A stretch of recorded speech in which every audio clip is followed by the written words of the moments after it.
আজকে এসেছি আমাদের গ্রামের মাঠেতে। যেদিকে তাকাই চারিদিকে শুধু সবুজ আর সবুজ। সবুজের মায়াতে তাকালে যেন মন জুড়িয়ে যায়। কি অপরূপ দৃশ্য, যেটা মাঠে না আসলে হয়তো বা বোঝা যেত না। আপনারা যারা মাঠ ঘাটে হয়তো বা যাওয়া পড়ে না, তারা এই জিনিসটা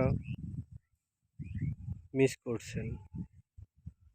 আর যারা প্রতিনিয়ত মাঠে যায় তারা জানে যে মাঠে এই সবুজের কি একটা মজা। যত দূরে চোখ যাবে শুধুই দেখবেন ধান আর ধান। এই তো দূরে যেটা দেখা যাচ্ছে এটা আমাদের গ্রামের মাঠের মধ্যে পুরাতন একটি বট গাছ।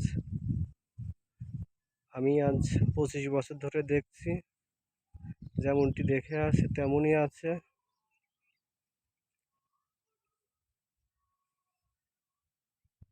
এই তো আসছি মাঠে,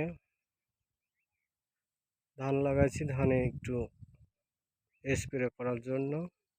আমার বাবা স্প্রে করছে, আমি ভুঁইয়ের আইলে দাঁড়াই আছি। ধানটাতে একটু মাজরা পোকা লাগছে।